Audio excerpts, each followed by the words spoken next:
सो hi everyone.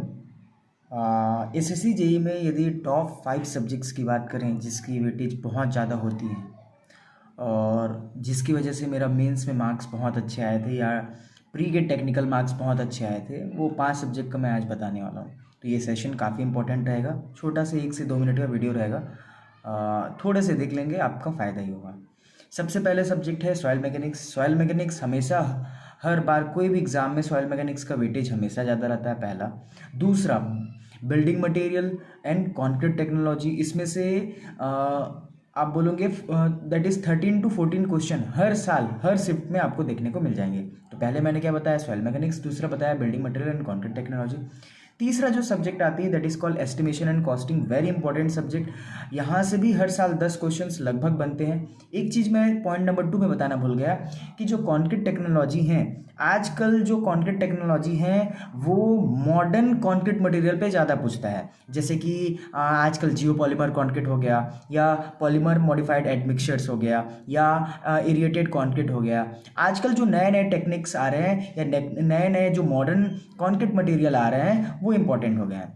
हमने तीसरा number क्या बताया, that is called estimation and costing. जो चौथे नंबर के सब्जेक्ट हैं वो है दैट इज़ आपके इन्वायरमेंटल इंजीनियरिंग। और इन्वायरमेंटल इंजीनियरिंग में सबसे इंपॉर्टेंट जो 3 टॉपिक हैं वो एयर पॉल्यूशन हो जाते हैं, नॉइस पॉल्यूशन हो जाते हैं, और जो लास्ट का म्युनिसिपल सॉलिड वेस्ट मैनेजमेंट। ये तीनों टॉपिक बहुत इंपॉर्टेंट होते हैं किसी भी प्रिपरेशन के लिए। अब जो 5वीं सब्जेक्ट आती हैं, अब ये मैं अपने प्रिपरेशन में मैंने क्या किया था वो बताना चाहूँगा। होता क्या है कि जो बच्चे हैं वो स्ट्रक्चर के सब्जेक्ट को छोड़ देते हैं। जैसे कि स्ट्रक्चरल एनालिसिस को छोड़ देते हैं, सोचते हैं कि 2 क्वेश्चन आएगा, 2-3 क्वेश्चन आएगा, छोड़ देते हैं। स्टील स्ट्रक्चर के ऐसे सब्जेक्ट को छोड़ देते हैं। आप बात करेंगे आरसीसी तो नहीं छोड़ते होंगे और ना सोम ही छोड़ते होंगे। मैं बात करना चाहूँगा वो स्ट्रक्चर के वो 2 सब्जेक्ट जो कि बहुत इंपॉर्टेंट हैं, वो स्टील स्ट्रक्चर हो जाते हैं और दूसरा आता है दैट इज कॉल्ड आपका स्ट्रक्चरल एनालिसिस। यदि इनमें से कोई क्वेश्चन आएगा तो बहुत इजी आएगा, और जो बच्चे इसको पढ़ते हैं उनका जो टेक्निकल का मार्क्स होता है वो अल्टीमेटली बूस्ट अप हो जाता है। और जिसकी वजह से मेरे जो टेक्निकल के जो प्री मार्क्स थे वो अप्रॉक्सीमेटली 80 मार्क्स थे, और इसी की वजह से मेरा स्ट्रक्चर और दैट इज़ हमारा structural analysis and steel structure की वजह से ही मेरा इतना मार्क्स आ पाया था। और यदि एक और सब्जेक्ट की बात करते हैं जो कि काफ़ी इंपॉर्टेंट होता है, वो होता है आपका open channel flow. Open channel flow बहुत छोटा सब्जेक्ट है और बहुत इजी सब्जेक्ट है।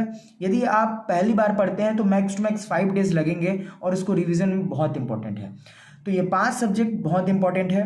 Please subscribe and like to the channel. If you want more such type of video, please subscribe to my channel. Thank you.